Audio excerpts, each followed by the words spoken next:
Hi everybody, Whitney here from the Mansfield Public Library, and today we're going to go over the take and make project for teens and adults called tote bag painting. So first, let's go over what is in the kit and what you'll need to provide. So first, what's in the kit? The tote bag, some chopsticks, some small containers of fabric paint, which I actually don't have here because I already have my presentation set up, but trust me, they'll be there. A stencil, which is right here. Some shaving cream and a small eyedropper. Again, not here yet, but pretend it is. So that's what's in the kit. So what you'll need to provide is a paper plate, an iron, something to iron on, something to use as a scraper, like an old library card, or I'm actually using a defunct Dunkin' Donuts gift card,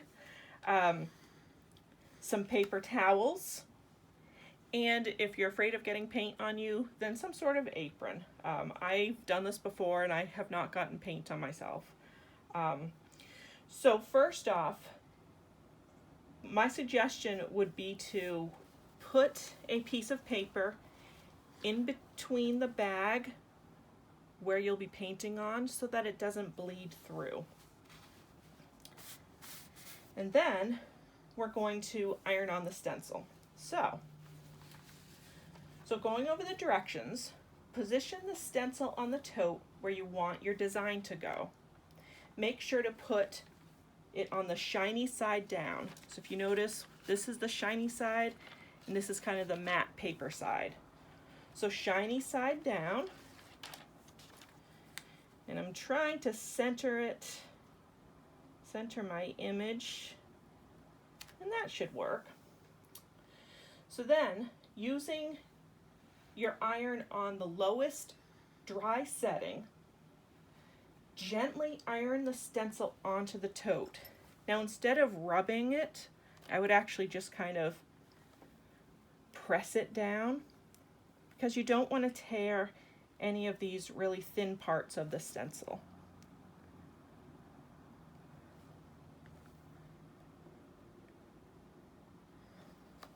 Just like this.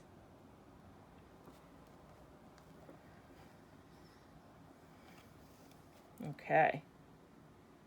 Now, you can test it by seeing if it's like gently resists, then it's down pretty good. So next, let's prepare our paint. So you're going to squirt some shaving cream onto the paper plate. You're going to spread it thin with your card. And you probably, I would say, use maybe I said half an inch in depth, so maybe like a quarter size, and then, just play around and see if you need more. You have plenty of shaving cream in this little bottle to play with. And just make it about, well, I say 6 to inches in diameter, but this is smaller than that. So then you've got your 3 colors, and you're going to make 3 or 4 rows with 3 dots each. So you can add a 4th row if you want. You can alternate, just figure out how you want your colors to look. So then we're going to take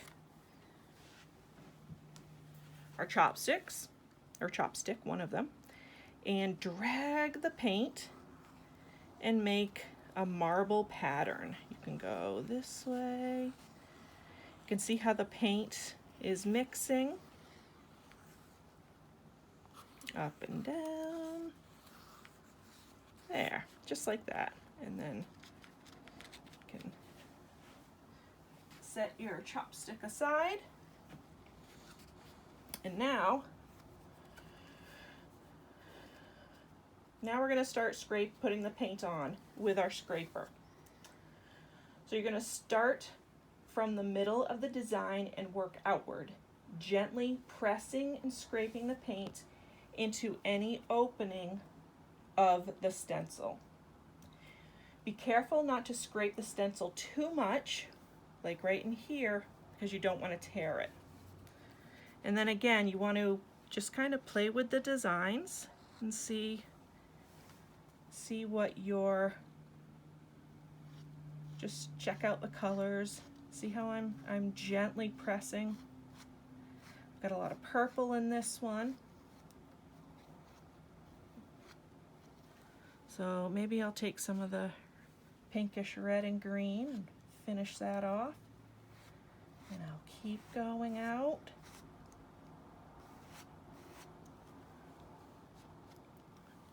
Let's put a little green and purple there. Take some more. And just, you want to keep doing this. Make sure you've got all the open spaces totally covered in paint. See how I'm really pressing it down too?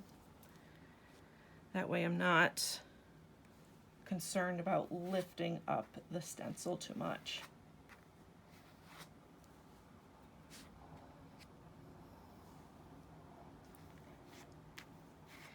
And I'm probably jinxing myself by saying this, but I'm not getting any paint on myself either.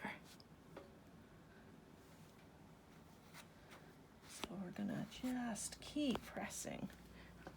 Yes, there's a huge dollop of green in here. And if you find that you have more paint left over, you know, add some more in if you want to your shaving cream.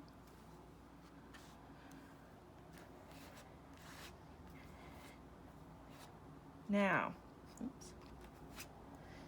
Oh, I guess I am getting some paint on myself, but that's okay. Notice how the stencil is kind of coming up a little bit.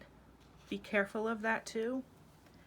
Again, you don't want, the colors might bleed just a little bit, but you just don't want to tear it.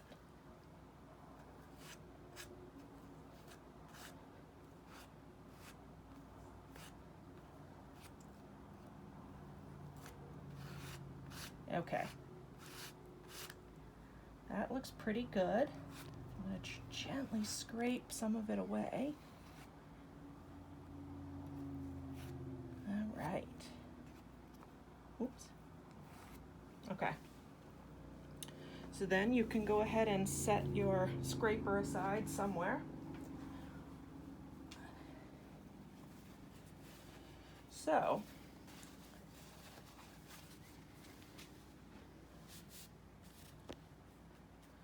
now our plate is, you know, we still have quite a bit of paint left, so that's fine.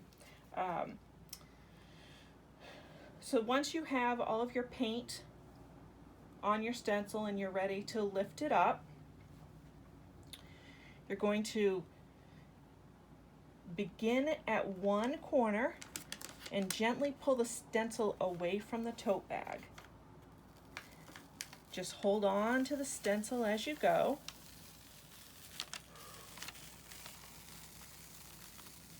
It lifts up fairly easily, so.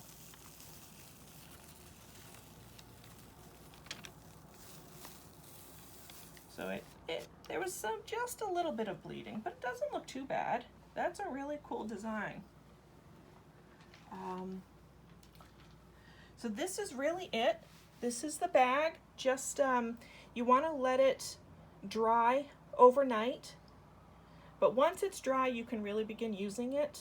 But you want to wait a full 72 hours before machine washing this. And you can put it in the machine, in your washing machine, because the paint is fabric paint. And that is it. So I just want to let you know that this project was adapted from the shaving cream and paint tote bag that was done on November 20th by Janie Hannibal, who is the youth services librarian at the Ypsilanti, hopefully I'm saying that right, district library in Michigan. And all of the materials were made possible through the CARES Act funding to the Federal Institute of Museum and Library Services as administered by the Massachusetts Board of Library Commissioners.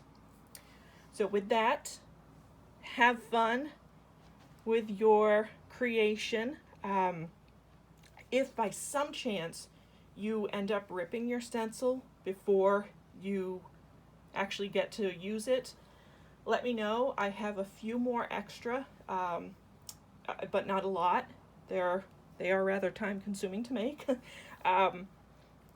And please, as always, show me your bag, send me pictures, share them on Facebook, Instagram.